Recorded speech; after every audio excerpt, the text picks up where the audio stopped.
Il se passait quelque chose. C'est un détournement. Il s'agissait d'un commando armé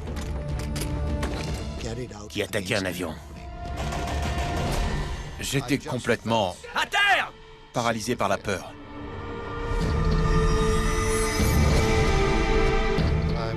J'essayais de réfléchir à un moyen de me sortir de là, pour faire partie des survivants.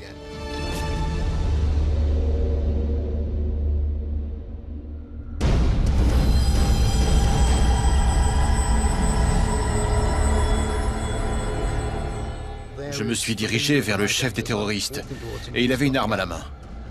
Je ne comprenais pas ce qui se passait. Je n'arrivais pas à le croire. Il allait me tuer. J'allais mourir sur mon vol de retour. Je ne comprenais pas. Pourquoi moi?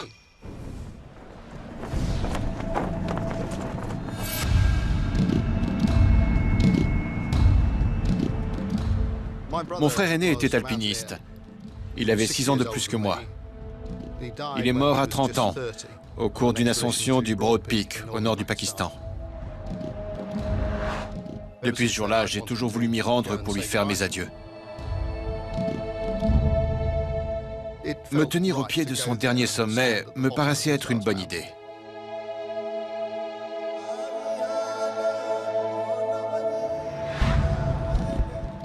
J'étais en montagne depuis 6 semaines pour faire mes adieux à mon frère. Je n'y serais jamais allé si ce n'était pas pour lui.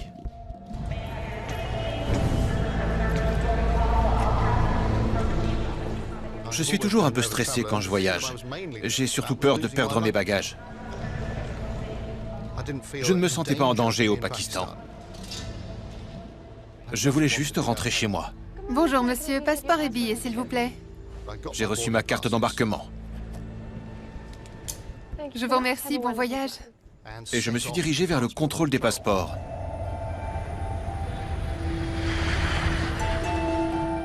Il faisait beau, le ciel était dégagé. J'avais hâte de monter dans l'avion. Je me disais que j'étais presque chez moi. Je suis monté dans l'avion. L'hôtesse de l'air, une jeune indienne, m'a indiqué mon siège. 13B sur la droite. Merci. Bon voyage.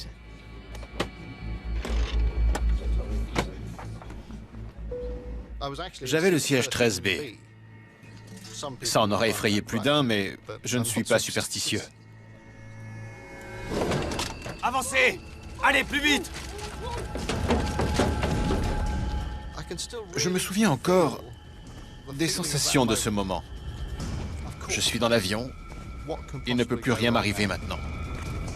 Et tout d'un coup, À terre! j'ai entendu un bruit à la porte avant de l'avion. À terre! Et j'ai vu un homme habillé en tenue traditionnelle pakistanaise. Lâche ce téléphone! Mais il avait un énorme pistolet à la main. Et l'autre bras autour du cou de l'hôtesse de l'air qui tentait de se libérer. Je l'ai regardé sans bouger. Mon cerveau n'arrivait pas à enregistrer ce qui se passait. Quelques instants plus tard, j'ai entendu du bruit à la porte par laquelle j'étais entré. Je me suis retourné et j'ai vu un homme en uniforme avec un énorme fusil. Ça a été l'un des moments les plus effrayants de ma vie. À terre!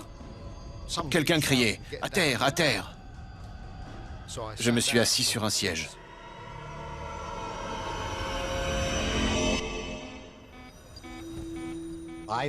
Je dormais chez moi quand j'ai entendu un bip. Lorsque j'ai entendu le bip et que j'ai vu le signal lumineux, j'ai su qu'il y avait une urgence. J'ai pris le micro et j'ai dit « J'écoute ». Et on m'a annoncé « Il y a eu un incident à l'aéroport. Des hommes armés sont entrés dans un avion. » J'ai répondu « J'arrive tout de suite ». Ma femme s'est réveillée et m'a demandé « Qu'est-ce qui se passe ?» Je ne sais pas, il s'est passé quelque chose à l'aéroport. Ensuite, j'ai entendu l'homme qui se tenait à la porte située à l'avant. Ferme la porte! Il criait sur l'une des hôtesses de l'air, mais elle était comme paralysée. Ferme la porte! Il l'a menacée avec son arme. Elle a donc fermé la porte et il a demandé « Où est le pilote ?» « Et qu'est-ce qu'il y a en haut des escaliers ?» À l'étage, il y avait le cockpit. « Tout le monde à terre !» Quelqu'un a crié. « C'est un détournement !» Il était à présent évident que la situation était en train de déraper. C'était une sensation horrible.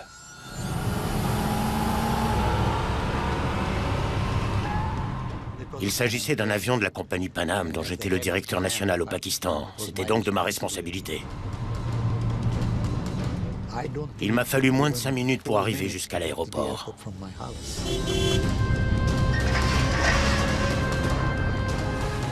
Je n'ai pas pensé une seule fois à respecter les limitations de vitesse. Je ne pensais qu'à une chose. Qui sont ces gens? Et pourquoi sont-ils entrés dans un avion de la Pan Am?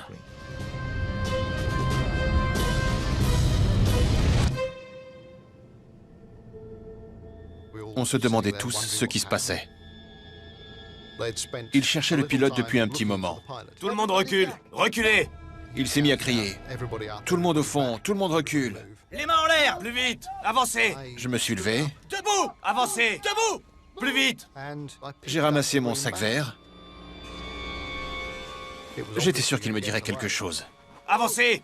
Plus vite! Mais je ne pouvais pas l'abandonner. Tout le monde au fond! Plus vite, au fond! Il contenait les pellicules de l'expédition. Avancez! Allez, plus vite! Ils nous ont emmenés jusqu'à la classe économique. Allez, plus vite, plus vite! Je me suis assis côté couloir. Plus vite! Reculez! Reculez! Plus vite! Les mains en l'air! J'avais les genoux contre le torse et les bras en l'air. Les mains en l'air! Les mains en l'air! On était complètement soumis, uniquement à cause de cette menace de violence. On était tous assis, les mains en l'air, et on attendait que quelque chose se passe. J'étais complètement paralysé par la peur.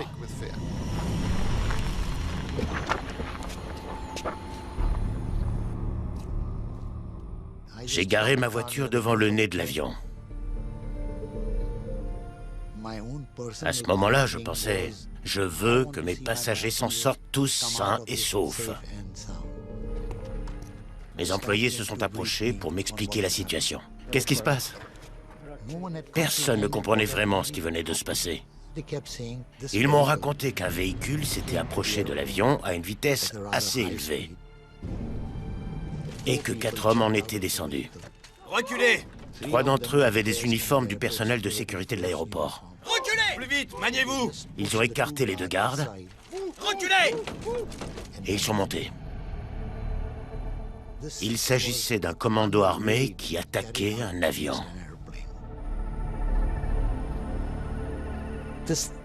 Tout était arrivé si vite qu'il était difficile de découvrir qui étaient ces hommes.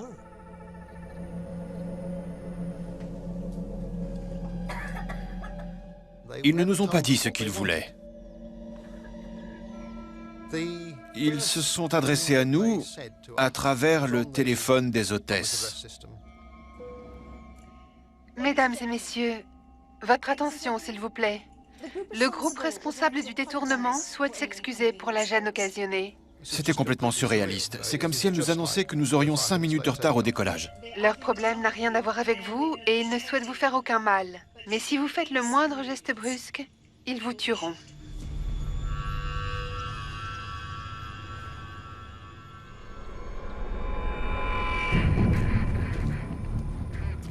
On ne voyait personne, car toutes les portes étaient closes.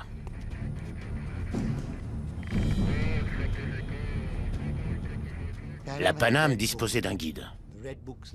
Un livret rouge qui donnait toutes les directives et marches à suivre dans différentes situations. Mais il n'existait aucun chapitre dans ce livret sur la gestion d'activités terroristes.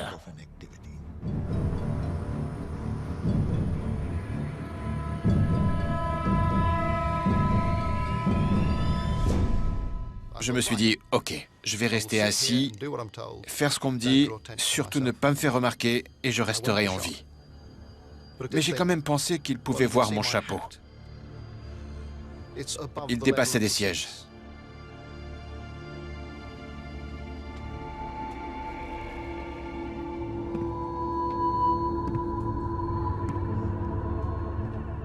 Je me suis dit que si je bougeais lentement, sans faire de gestes brusques, il n'y aurait pas de problème.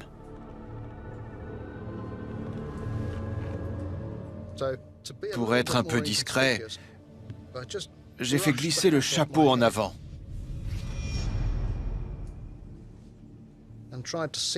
Je me suis enfoui dans mon siège pour que seules mes mains restent visibles au-dessus du dossier. J'essayais de rester calme et de réfléchir à un moyen de me sortir de là, pour faire partie des survivants.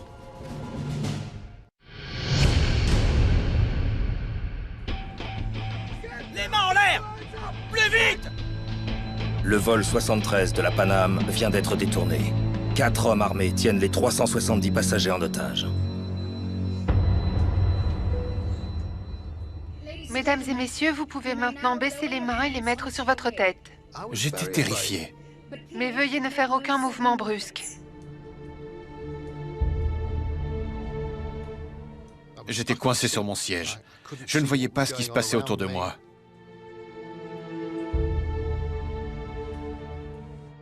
J'avais aussi très peur pour ma famille.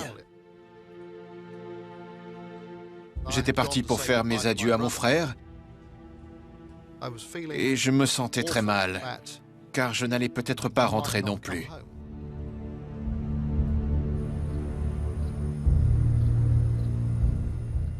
On pouvait voir que la cabine de pilotage était ouverte. J'ai demandé au chef des opérations, où est l'équipage? Et il a répondu, Il est dans les bureaux de Paname. j'étais soulagé et je me suis dit, heureusement que l'équipage a pu sortir. L'avion ne peut pas décoller et c'est une très bonne nouvelle.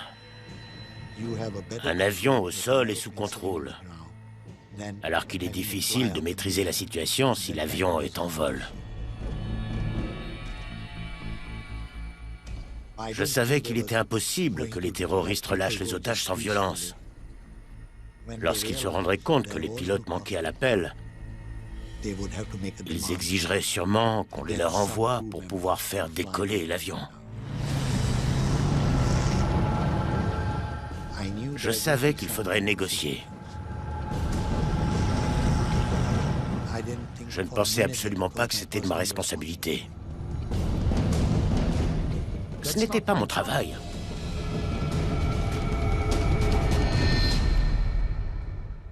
Il y a eu une autre annonce. Mesdames et messieurs, Si vous êtes assis côté hublot, veuillez baisser les stores.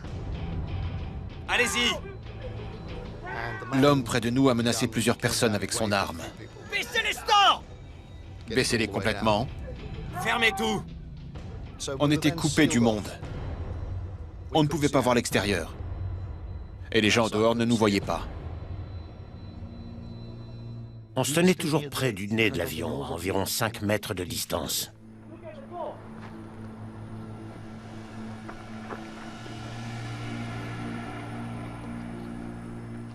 Et on a entendu l'hôtesse nous appeler. Il faut que quelqu'un vienne nous parler. S'il vous plaît, venez nous parler. Je me suis retourné vers les 2 agents qui étaient là. Et je leur ai demandé, pourquoi vous n'allez pas leur parler? Est-ce que quelqu'un allait leur parler?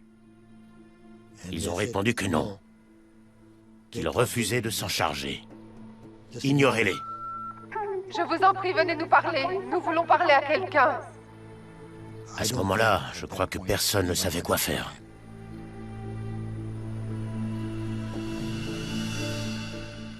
Tous mes employés me regardaient fixement, l'air de dire « Et maintenant, qu'est-ce que vous allez faire ?»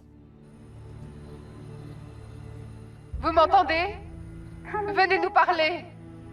S'il vous plaît. J'ai pris une décision et j'ai dit aux agents « Puisque vous n'allez pas leur parler, j'irai moi-même. »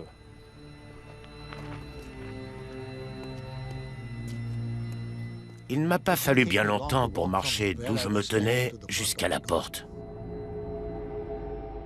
Mais je ne voulais pas me précipiter. Ils auraient pu me tuer. Mais ce n'était pas logique de nous appeler, puis de me tirer dessus.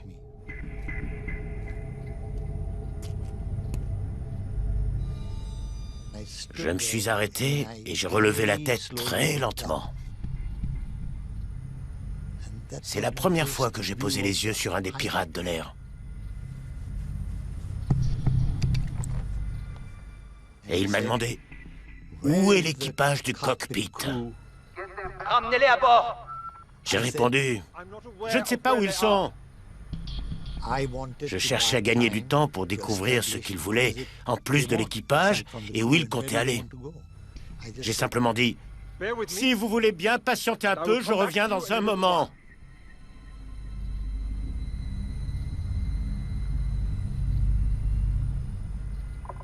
Vous avez 15 minutes.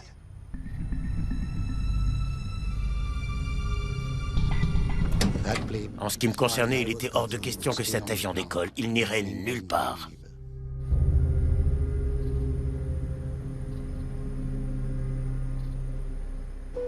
Mesdames et messieurs, vous pouvez baisser les bras et poser les mains sur les cuisses. J'étais assis, la tête baissée. Je vous en prie, évitez tout mouvement brusque. Le chef des pirates a dû décider qu'il n'avancerait pas dans les négociations, car il est redescendu du cockpit dans la classe économique. Et il s'est mis à chercher une victime. Elle servirait de moyen de pression. Je me suis dit que si je parvenais à passer inaperçu et qu'il ne me choisissait pas, j'avais de bonnes chances de faire partie des survivants. Quelqu'un allait certainement être blessé ou même mourir, mais ça ne devait pas nécessairement m'arriver. Entre le hublot et moi, il y avait un couple. Je crois qu'ils étaient américains. Je me souviens que j'ai pensé qu'ils étaient avant moi sur la liste. Ils seraient choisis avant moi. Ils seraient exécutés avant moi. Ce n'était pas très sympa de penser comme ça, et j'ai tout de suite eu honte de moi. Mais je suis sûr que je n'étais pas le seul à penser ça. Je suis sûr que mon voisin pakistanais devait se dire que j'étais avant lui sur la liste. J'étais un occidental. Lève-toi. Il a choisi un Indien. Viens avec moi. Il n'avait pas l'air américain. Je crois qu'il a été choisi car c'était le passager le plus proche.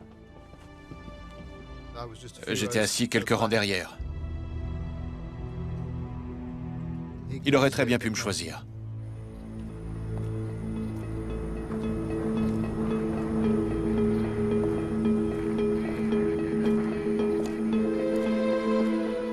Il tenait en joue un passager qui était à genoux.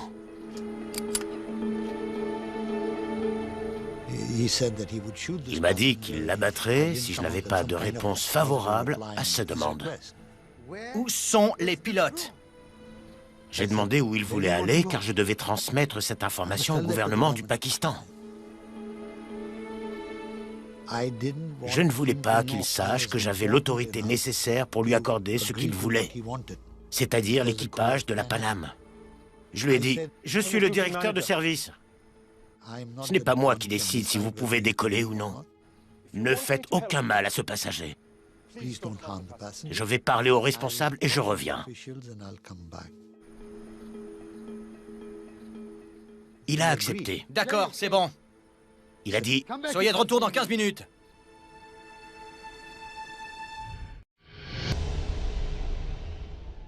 J'étais complètement soumis.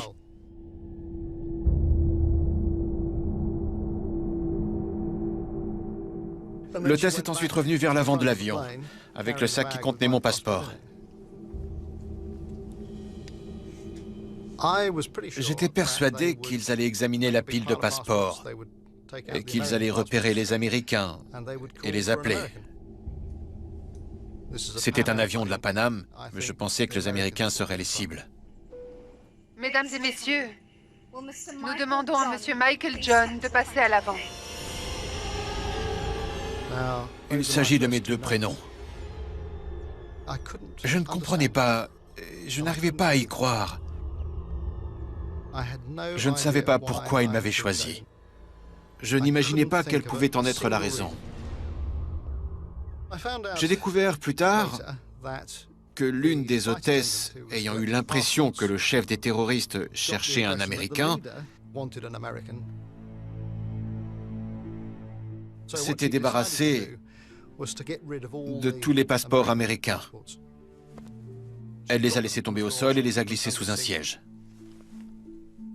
C'était un acte d'un incroyable courage. Il restait une vingtaine de passeports britanniques dans la pile.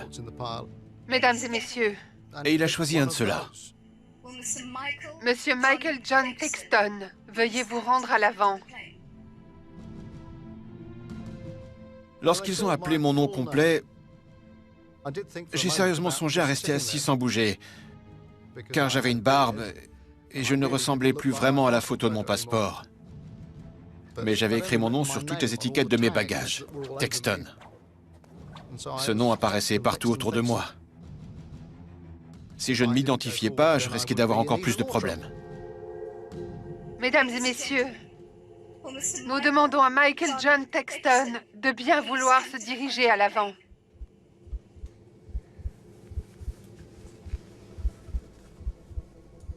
Je me suis levé.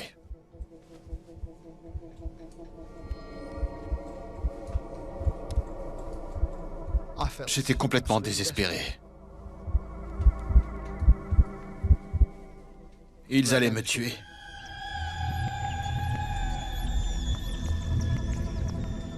Je me suis avancé et j'ai dit « C'est moi. Vous m'avez appelé ?» Il m'a fait signe d'avancer. Je me suis dit que c'était la fin.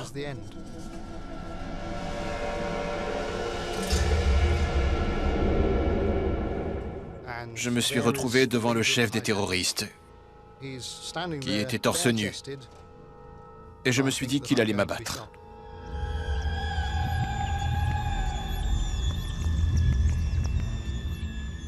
Il avait mon passeport à la main, il a levé les yeux vers moi et m'a demandé « Tu es Michael John Texton? Oui. C'était étrange, il vérifiait que c'était bien la bonne personne qui était venue.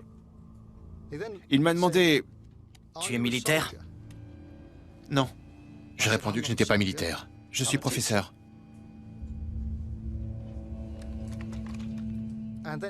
Il a ensuite montré mes appareils photo qui étaient autour de mon cou et il a dit « Qu'est-ce que c'est?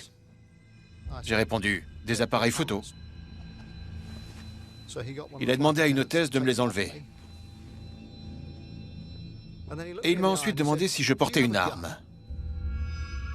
Non, je ne porte pas d'arme. C'est vous qui avez toutes les armes ici.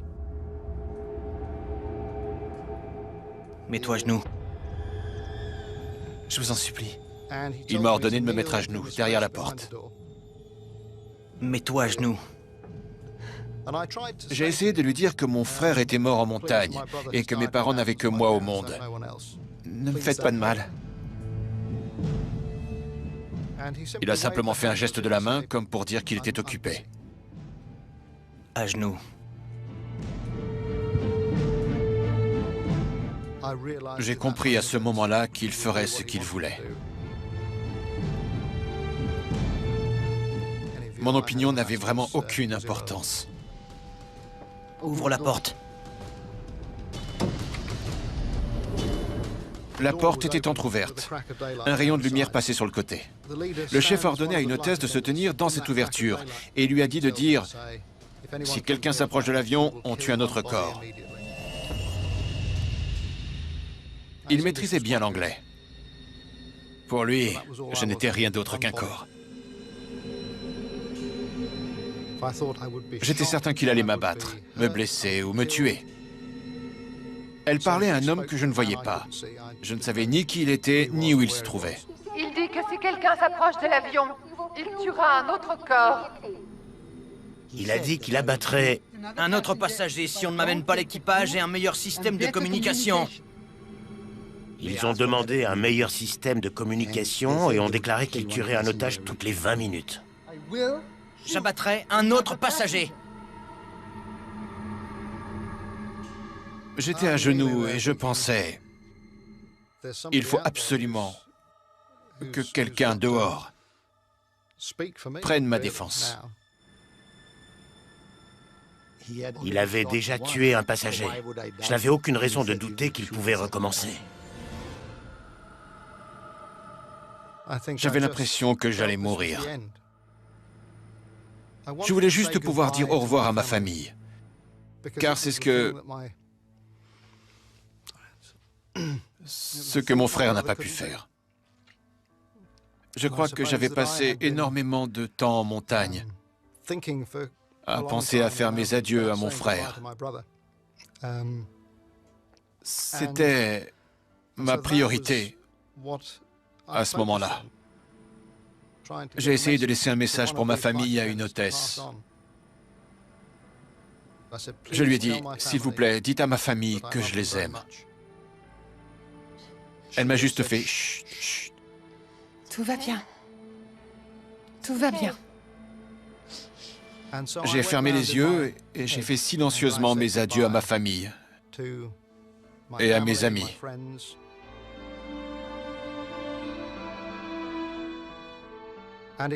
J'en suis venu à penser aux pirates de l'air. Je ne voulais pas mourir en ressentant de la haine pour ces hommes.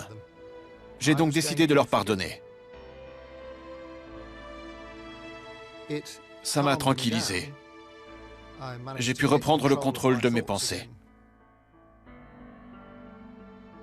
Je me suis dit, il fera ce qu'il décidera de faire, mais il ne l'emportera pas, car je refuse de le haïr. J'ai entendu une voix qui répondait. Je lui ai dit, si vous continuez à tuer des passagers, il me sera encore plus difficile d'aborder ce problème différemment. Il voulait un meilleur système de communication, et je savais comment l'obtenir. J'ai eu l'impression que si je satisfaisais une de ses demandes, il se calmerait un peu. J'ai dû prendre la décision de mettre en péril mes employés qui étaient à bord de l'avion. Un membre de la Paname qui est à bord est capable d'utiliser la radio du cockpit. Si vous communiquez par la radio du cockpit, on pourra faire évacuer tous les hommes aux abords de l'avion. Je ne sais pas si c'est à moi qu'il doit la vie. Tout ce que je sais, c'est que je suis très heureux d'avoir pu empêcher l'exécution du passager suivant. Heureusement, j'ai pu éviter ce drame. Ferme la porte!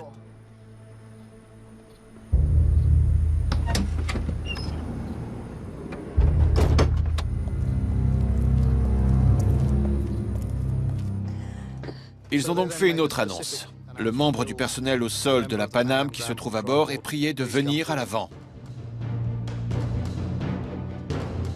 Le membre du personnel au sol de la Paname qui se trouve à bord est prié de venir à l'avant.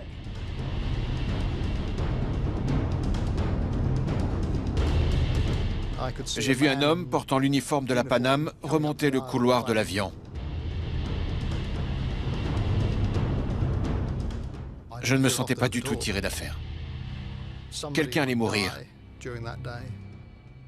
Et je semblais être en tête de liste. Ça ne faisait aucun doute.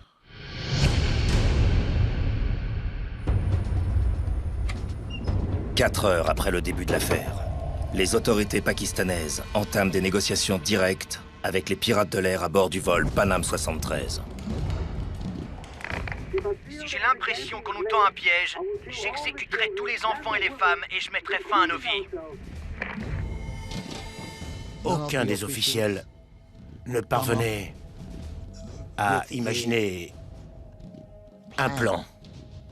Un plan pour résoudre la situation. Je veux qu'on me dise exactement combien de temps il vous faut pour amener l'équipage. Je me disais que les pirates devaient avoir des exigences difficiles à satisfaire.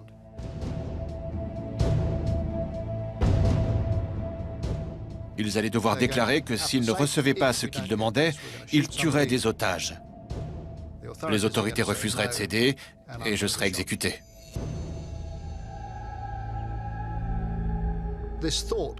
J'ai même pensé à prier à la façon des musulmans.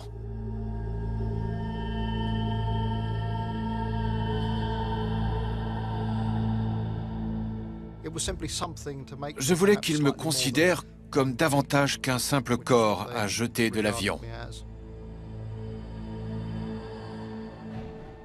J'ai donc passé une demi-heure ou une heure à toucher le sol avec mon front, comme j'avais vu mon guide de montagne le faire quand il priait vers la Mecque.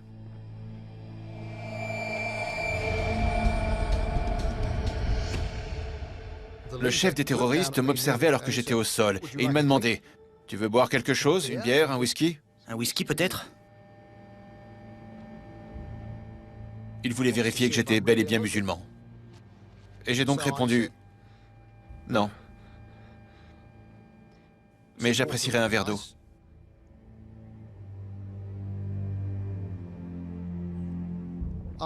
Je l'ai trouvé un peu plus humain lorsqu'il m'a donné un verre d'eau. Mais je continue à penser qu'il finirait par me tuer. Parfois, il me laissait seul. Je restais assis et je fixais la porte. Je voyais comment la porte s'ouvrait. J'aurais dû en profiter et tenter de m'échapper. J'aurais pu me lever et ouvrir cette porte.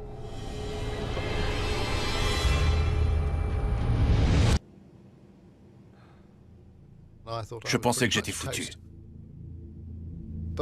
Mais je ne voulais pas faire quoi que ce soit qui me coûterait la vie encore plus tôt.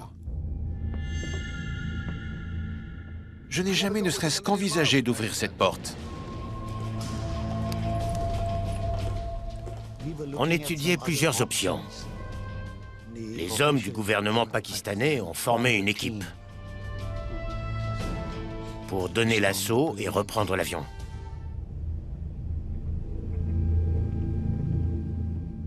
Le chef s'est approché et s'est assis en face de moi.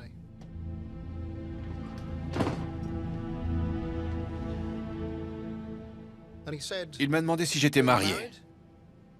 Non. J'ai répondu que j'avais une petite amie, mais que je n'étais pas marié. Il avait l'air sincère quand il m'a dit « Je suis désolé pour tout ça. J'aime pas me battre. Et j'aime pas tuer. Je préférerais sortir boire un verre, aller danser, sortir avec des filles. » Les Américains et les Israéliens m'ont volé mon pays. Et sans mon pays, toutes ces choses ne valent rien. Notre conversation s'est terminée là, car je ne pensais pas pouvoir parler à moins qu'on ne me l'autorise. J'aurais peut-être dû le haïr. Mais je ne ressentais pas de haine. C'était presque comme si j'étais témoin de la scène. Je ne vivais pas la situation. Ce n'était pas moi. C'était quelqu'un d'autre. Ne pensez pas que j'ai peur. Je suis venu ici pour mourir. Si vous essayez d'approcher de l'avion, je le ferai exploser. Le groupe d'alimentation de l'avion était en marche depuis qu'il avait atterri 13 ou 14 heures auparavant. Je savais pertinemment que le groupe allait tomber en panne, car il n'était pas conçu pour tourner aussi longtemps. J'ai dit, si le groupe d'alimentation tombe en panne et qu'il n'y a ni lumière ni climatisation à bord, la température à l'intérieur de la cabine peut monter jusqu'à ce que l'atmosphère soit complètement irrespirable. Si les pirates pensent qu'il s'agit d'un acte délibéré pour donner l'assaut, ils feront exploser l'avion. La question n'était pas si le groupe d'alimentation lâcherait ou non, mais à quel moment il le ferait.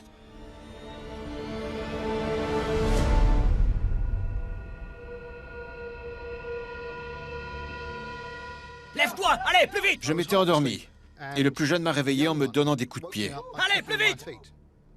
Il m'a dit de me lever. Avancez, allez! J'ai finalement pu rejoindre la classe économique. Allez, plus vite! Avance! L'atmosphère était tendue. Les passagers étaient terrifiés, rangée après rangée. Je me souviens avoir pensé que la cabine était plus chaude, plus sombre et plus silencieuse. Il y avait un problème électrique. La climatisation et la musique s'étaient arrêtées, et la lumière faiblissait. J'ai vu un siège libre et je me suis assis. Assis! Je pensais être à l'abri.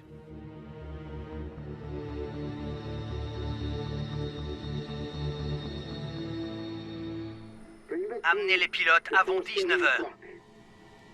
C'est ma dernière demande. Après 14 heures passées sur la piste, le groupe d'alimentation de l'avion est sur le point de tomber en panne.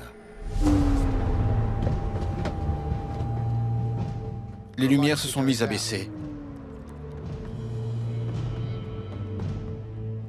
J'étais persuadé que quelque chose de terrible allait arriver. La cabine devenait de plus en plus sombre. Je me suis dit que les autorités allaient finalement attaquer. Paname 73. Paname 73. Est-ce que vous me recevez? Paname 73. On ne pouvait pas savoir à quel moment le groupe allait lâcher. Vous me recevez? La seule manière dont on a pu le découvrir a été lorsqu'on les a appelés. Paname 73. Et qu'ils n'ont pas répondu. Car la radio ne fonctionnait plus. J'ai dit, je vais sortir sur la piste.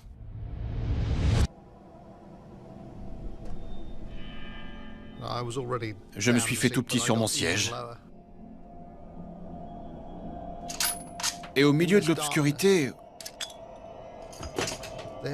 on a entendu un boum.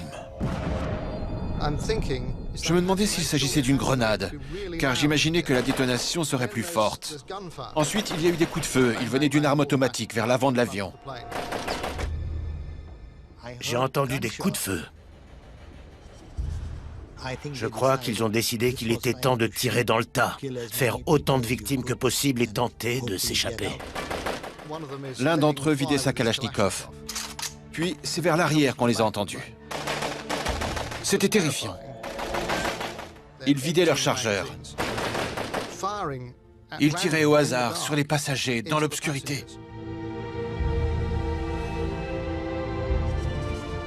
Il n'y a pas de mots pour exprimer l'horreur de ce moment.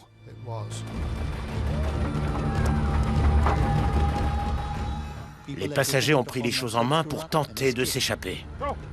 Les portes s'ouvraient les unes après les autres. Ils criaient que les terroristes avaient ouvert le feu sur eux.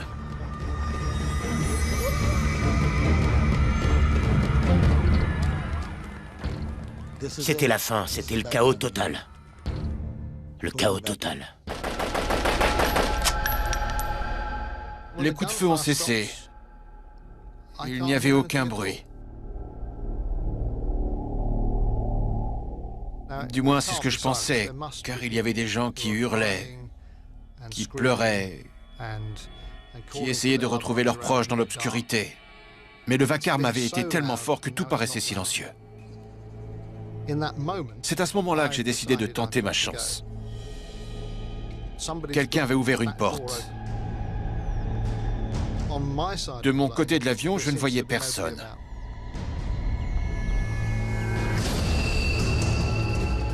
J'ai sauté de l'avion. Je me suis retrouvé sur l'aile. C'était incroyable d'être enfin sorti de ce cercueil. Je me suis allongé. Et je me suis rapidement laissé glisser vers l'arrière sur l'aile. Je suis tombé au sol. Je me suis relevé et j'ai couru. Alors que je m'éloignais, j'ai pensé, je vais bientôt me réveiller, à genoux, près de la porte avant. Je suis dans un rêve et je vais revenir à la réalité. Ce n'est pas possible que j'en sois sorti. 20 personnes meurent et plus d'une centaine d'autres sont gravement blessées avant qu'un commando pakistanais ne puisse prendre d'assaut l'avion. Ça aurait pu être pire. Bien pire. L'interrogatoire des terroristes a révélé qu'ils avaient eu l'intention de faire pénétrer l'avion dans l'espace aérien israélien, puis de le faire exploser. C'était leur mission. Avancez! Les preneurs d'otages sont finalement arrêtés dans le terminal alors qu'ils tentent de s'échapper. Tout le monde à terre! Ils seront condamnés à perpétuité.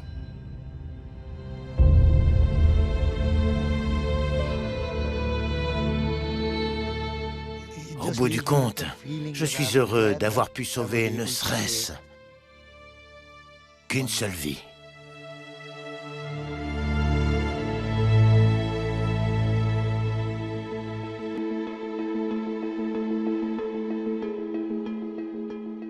J'ai survécu à cette tragédie. Et chaque jour que je vis depuis est un cadeau. Une expérience que je ne pensais pas pouvoir vivre.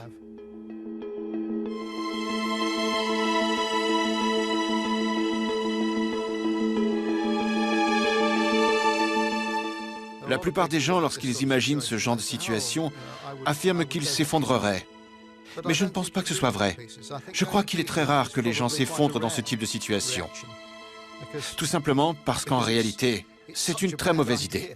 Impossible de s'effondrer, il faut impérativement réagir. Et la plupart d'entre nous le feraient.